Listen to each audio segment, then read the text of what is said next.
Hello children, welcome to our chat room. இது வரைக்கும் நம்ம சனாதன தர்மத்தோட பேஸ்மெண்ட் அடித்தளம்ங்கிறோமே அது என்னங்கிறத பார்த்தோம். சனாதன தர்மம் அப்படிங்கிற ஒரு பெரிய எடிஃபிஸ், ஒரு ஸ்ட்ராங் பில்டிங்குக்கு ஃபஸ்ட்டு லேயர் வேதம்னு பார்த்தோம். அதுலேருந்து ஆரம்பித்து ஒவ்வொரு அடுக்காக நிறைய லேயர்ஸை நம்ம பார்த்துட்டு வந்தோம். ஒரு ரீகேப் மாதிரி நம்ம சம்மரைஸ் பண்ணி நம்ம ரெஃபரன்ஸ்க்கு மெமரியில் வச்சுக்க முடியும். நமக்கு ஒரு ஸ்கிரிப்சர் ட்ரீ அப்படின்னா வரலாற்று மரம், நம்ம சனாதன தர்மத்தோட வரலாற்று மரம். அதோட ஃபஸ்ட்டு லேயர் ஸ்கிரிப்சருக்கு ஃபஸ்ட்டு லேயர் எதுன்னா வேதம். ருக், யஜுர், சாம, அதர்வ 4 வேதம். சம்ஹிதா, பிராமணா, ஆரண்யகா, உபனிஷத், இந்த 4 டிவிஷன்ஸும் ஒவ்வொரு வேதத்துக்கும் இருக்குது. இதுக்கு அடுத்த லேயர் உபவேதம், அதாவது ப்ராக்டிக்கல் சயின்சஸ். இது வேதத்தோட ஞானத்துலேருந்து, வேதத்தோட அந்த விஸ்டம்லேருந்து கிடைச்ச சயின்சஸ்.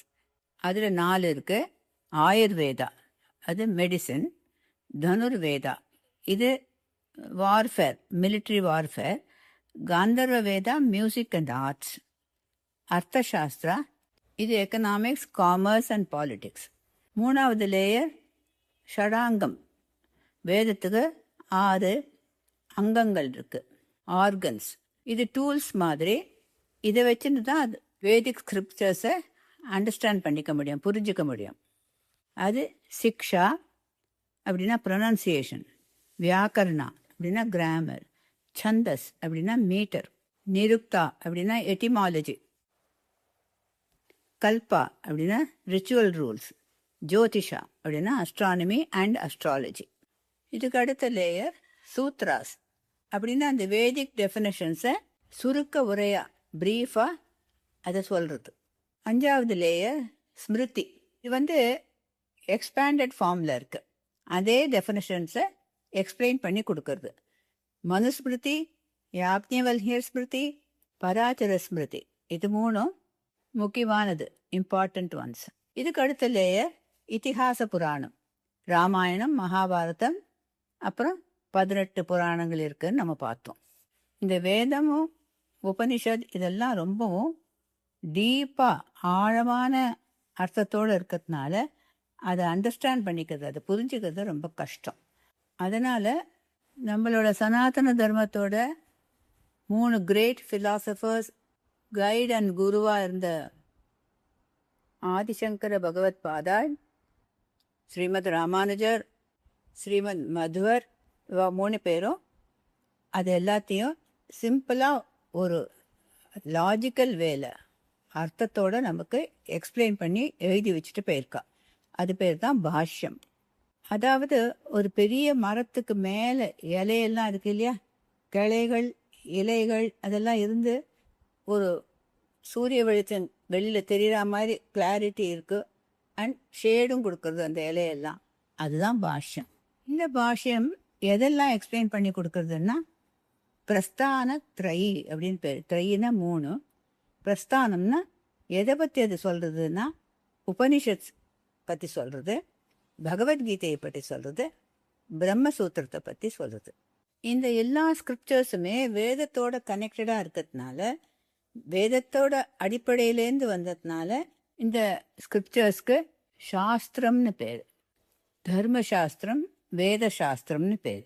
சாஸ்திரம்னா சன்ஸ்கிருத்தில், ஷாஸ்னா du command. ஒருத்தருக்கு அவளுக்கு ஒரு கட்டளையிட்டு கற்றுக் கொடுக்கறது. கட்டளையும் விடணும், அதே சமயத்தில் அவளுக்கு கற்றும் கொடுக்கணும். அந்த கட்டளை வழியாக உபதேசிக்கிறதுனால அதுக்கு ஷாஸ்னு பேர். த்ரன்னா என்ன? த்ரன்னா சேவ் பண்ணுறது, காப்பாற்றுறது. என்ன அர்த்தம்னா ஸ்கிரிப்சர்ஸ் எதுக்கு இருக்கு? They want to save the humanities from the problems by commanding and teaching. அதாவது எல்லா மனிதர்களையும் அவளோட ப்ராப்ளம்லேருந்து அவளை காப்பாற்றி கொடுக்கணும். எப்படி? அவளுக்கு கட்டளையிட்டு சொல்லி கொடுத்து காப்பாற்றி கொடுக்கறது. அதனால அதுக்கு சாஸ்திரம்னு பேர். இந்த சாஸ்திரம் தான் நம்மளோட சனாதன தர்மத்தில் ஃபுல்லாக இருக்குது. அதோட பேஸ் அண்ட் லேயர்ஸை ஒரு மரத்தோட உருவகப்படுத்தி ஸ்கிரிப்சர்ஸ் ட்ரீயாக பார்த்தோம். இந்த ஸ்கிரிப்சர்ஸ் எல்லாம் சன்ஸ்கிருதத்தில் இருக்குது, சன்ஸ்கிருத் லாங்குவேஜில் இருக்குது இல்லையா? நம்ம தமிழ் மொழி எவ்வளோ பழமையானதோ, கல் தோன்றி மண் தோன்றா காலத்துலேருந்து இருக்குங்கிறோமே, அது மாதிரி தான் சன்ஸ்கிருதம் ரொம்ப பழமையான ஒரு பாஷை, லாங்குவேஜ். இப்போ நம்ம சன்ஸ்கிருத்தோட சில ஸ்பெஷல் ஃபீச்சர்ஸ் என்னன்னு பார்க்கலாம். இந்த லாங்குவேஜ் தான் நம்ம ஸ்கிரிப்சர்ஸ் எல்லாமே ப்ரிசர்வ் பண்ணுறதுனால இதோட சில முக்கியமான ஸ்பெஷல் ஃபீச்சர்ஸ் என்னங்கிறத நம்ம தெரிஞ்சுக்கணும். முதல்ல சவுண்ட் சிஸ்டம், அது உச்சரிப்புன்றோம் இல்லையா, ப்ரொனன்சியேஷன் சொல்கிறோமே, அது சன்ஸ்கிருத்தோட சவுண்ட் சிஸ்டம் ரொம்ப ஒரு பர்டிகுலர் வேல ப்ரிசைஸாக இருக்குது. அது ரொம்ப தெளிவாக இருக்குது. எப்படின்னா, கக்கு க சொல்கிறோம், ஆனால் சன்ஸ்கிருத்தில் க, க, க, க அப்படின்னு 4 டிஃப்ரெண்ட் சவுண்ட்ஸில் வருது. ஒவ்வொன்றும் தெளிவாக தனித்தனியாக இருக்குது. நம்ம தினப்படி பேசுகிற போது இந்த உச்சரிப்புக்கு வித்தியாசத்தை நம்ம ரியலைஸ் பண்ணுறதில்ல, உணர்றதில்ல. ஆனால் கரெக்ட் ப்ரொனன்சியேஷன் ரொம்ப முக்கியம். சன்ஸ்கிருத்தில் கரெக்ட் ப்ரொனன்சியேஷன் ரொம்ப முக்கியம். ஏன்னா எல்லா மந்திரமும் சன்ஸ்கிருத்தில் தான் இருக்குது. அதில் கொஞ்சம் நம்ம ஒரு லெட்டரோட உச்சரிப்பை மாற்றிட்டோம்னா அதோட மீனிங்கே மாறிடும்.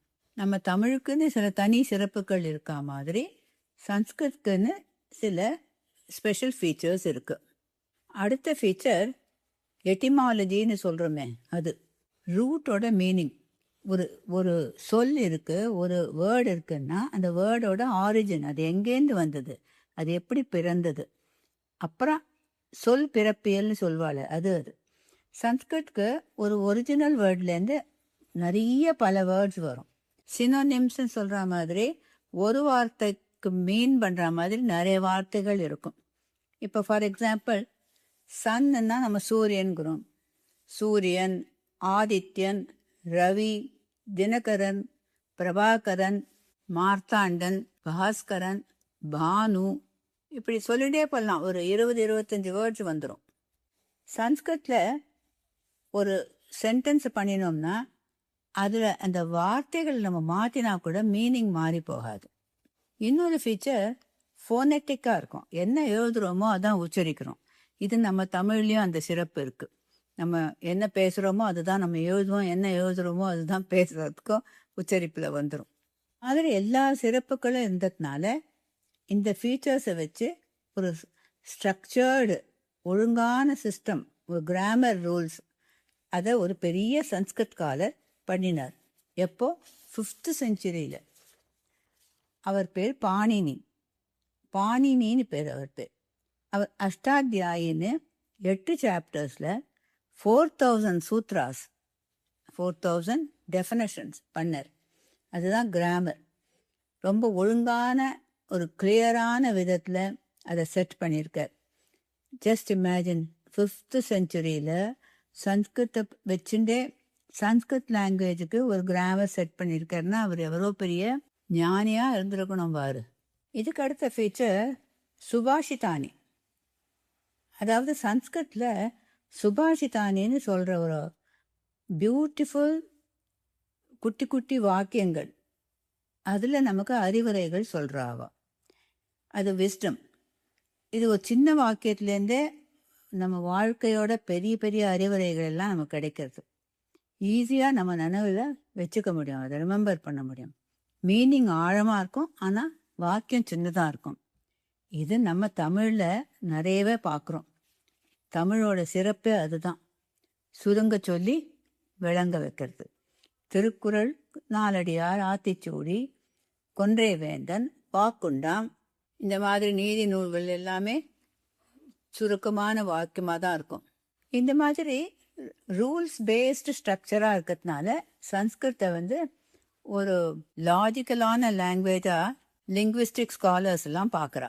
இது கம்ப்யூட்டர் ப்ரோக்ராமிங் மாதிரி ஒரு கிளியர் ரூல்ஸ் ஃபாலோ பண்ணுற சிஸ்டத்துக்கு இந்த லாங்குவேஜ் ரொம்ப க்ளோஸாக இருக்குதுன்னு சொல்கிறா. அடுத்த வீடியோவில் பார்க்கலாம்.